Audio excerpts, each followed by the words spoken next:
Malaki rin ang populasyon ng Chinese at Filipino-Chinese sa bansa, lalo na sa parte ng Maynila. Kaya naman, nakaka-curious din talaga kung paano ba nila sineselebrate yung mga okasyong gaya nitong Chinese New Year. Tama. Kaya naman ngayong umaga ay kasama natin muli si Dr. Lily Lim, ang Vice Chairperson for Media and Public Information Affairs ng Federation of Filipino-Chinese Chamber of Commerce and Industry Incorporated. Welcome back to Rise and Shine Filipinas. We are glad to have you back again. Thank you. Not only for me, and also an honor and pleasure for us to be part of your program. Alright. Ma'am, ano po ba yung mga traditional na kasanayan o ritual na karaniwang ginagawa tuwing Chinese New Year para sa kalaman ng ating mga ka-RSP? Sobrang dami eh. Okay, isa-isa po natin. Okay. Actually, you mentioned that I'm the vice chair for Media and Public Affairs of our organization. However, since last year, we have an election, and after 18 years in the Media Affairs Committee, I'm now with the Education and Culture Committee. Wow. And now, pag-usapan natin ng traditional. How do we celebrate Chinese New Year's? So, kultura po ng mga practices. Number one, important, like us, today, this morning, nakapula tayong lahat. Okay. No? It symbolizes good luck, prosperity, and then we are happy that we are going to step into a new year, bagong taon na po. No? In simple, we have to be together, family bonding, parehas kultura ng Pilipinas na dumating ng Christmas, uwian mga pinsan, mga kapatid, to get together, balikbayan, ganun po. And then the other is most important is we will eat tikoy. No? Ang tikoy, the reason for tikoy is bonding. Mag-bonding tayo sama-sama. Kasi, di ba, it's very sticky. No? Sticky, yan. Kaya nga, that's a symbolizes for the close ties of relationship, not alone, only family members, relatives, but also to your friends, no? Okay. And colleagues. Alright, from tradition po, doon naman tayo sa actual celebration. Paano po ba ipinagdiriwang ng mga Filipino-Chinese ang Chinese New Year po dito sa Pilipinas? Dito sa Pilipinas, sobra dami. Importante, we prepare mga food, especially the famous dragon dance. No? The lion dragon dance. Ang purpose is to get right away the bad elements, and then we welcome the new elements for us to step into the new year. At saka, we will have the countdown. No, New Year's Eve is the most important. Also for a Chinese culture, families, that they must get together, eat together, and then wait for the New Year's to come. Ganun po. So we have countdown, and also dito sa Pilipinas tonight in Chinatown, we prepare activities also for countdown. So I would like to invite everybody, come to Binondo, Chinatown, and see how we celebrate the New Year's Eve. Na-experience ko Kaya yan last na nga year. oo. Last Chinese New Year, kasama ako si Dr. Lim sa Chinatown. Dapat kasama ako. Dapat kasama ka, hindi ka dumating. Anyway, Grabe to. Dr. Lim, paano na iba, may changes po ba yung pagdiriwang ng Chinese New Year sa Pilipinas kumpara sa ibang bansa na may malawak din na Chinese population? Halos the same, no? Although, most of the practices dito sa Pilipinas originated from the Fujian province because most of the migrants came from the Fujian province.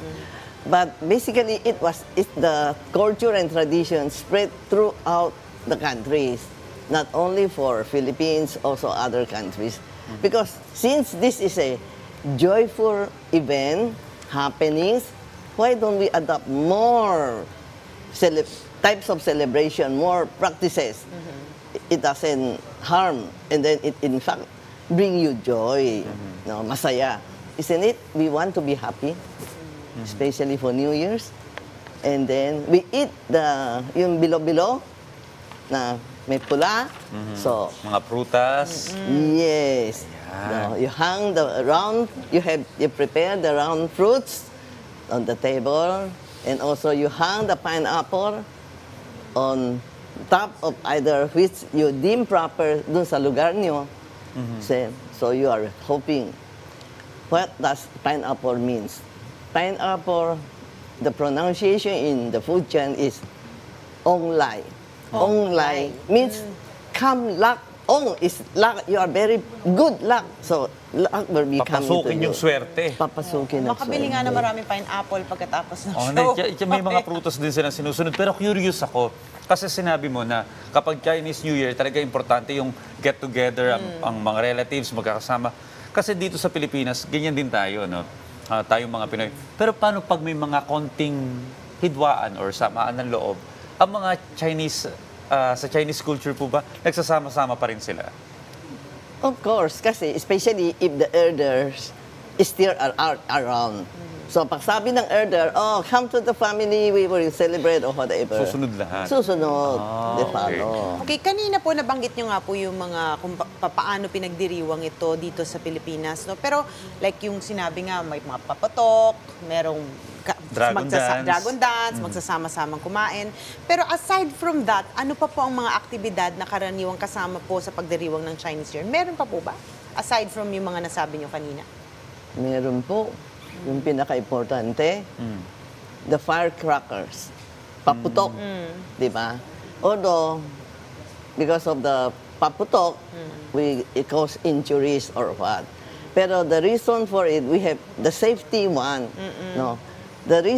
And then the meaning for it is paalis yung mga bad elements also. No? Kaya nga, paputok, and then coming in the new luck. So parang Swerte. similar rin siya sa bagong taon ng mga Pilipino, di ba? Every January 1, December 31. Na-adapt natin sa mga Chinese parang, culture. yun Yung insenso po, para saan po yung insenso?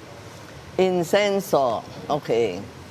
Normally, that is being practiced by the Buddhism sa mga temple. Temple, di ba? Ang belief nila, the incense, the first one to put the incense on the one will be having a very good luck throughout the years.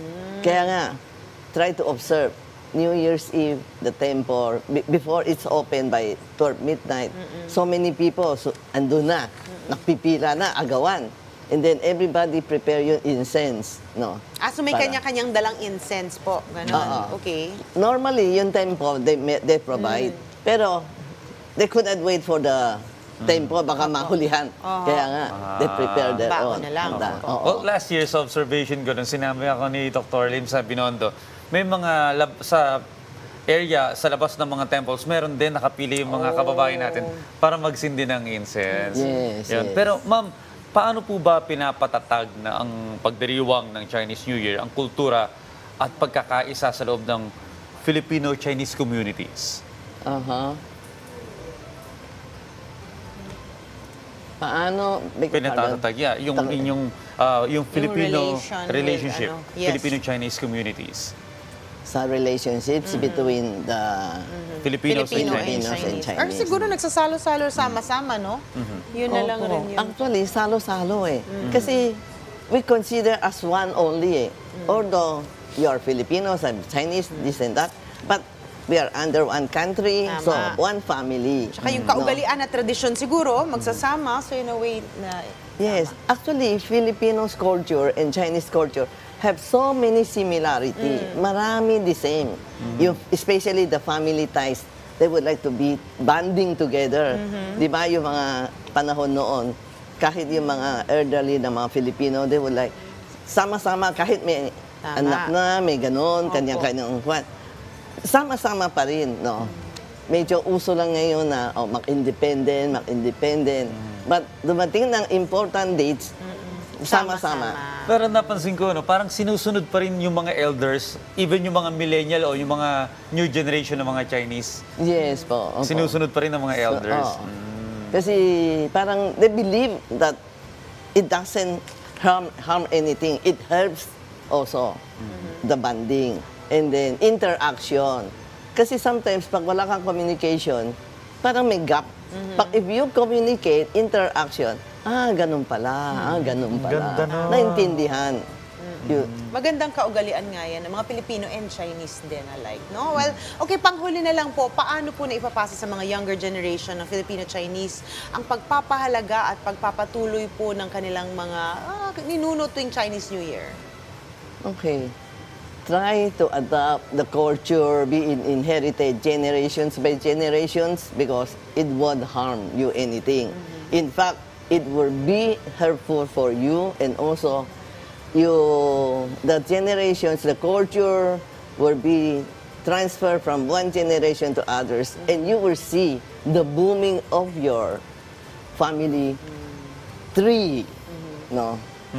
Oh, not Diba? only for you, but for everybody. Sabagay kasi tried and tested na to ng ating mga elders. So, di ba, it's a matter of just ipapass down mo para pareho rin ang resulta more or less. Well, Chi, nakakatuwa na isipin na kahit na yung mga tradisyon na ito originally ay Chinese culture at usually ginagawa sa China, na-adapt at napapractice na rin siya ng younger generation na half Chinese, half Filipino, or other nationalities na may dugong Chinese. No, tama. Well, bukod sa nararanasan nila ang kultura ng kanilang mga ninuno, nape-preserve din ang maraming tradisyon na meron sila. Well, maraming salamat po, Dr. Lily Lim, sa pagbisita sa amin ngayong umaga. Maraming salamat po. Maraming salamat din po. My honor and pleasure on behalf of our organization also. Happy Thank Chinese you, New sir. Year po. Thank you. Happy Chinese New Year to everybody. No. Kong He Fa Chui for everyone. No. Good luck to everybody. Yan, Yan. ako, kailangan ko yung luck na yan. Audrey!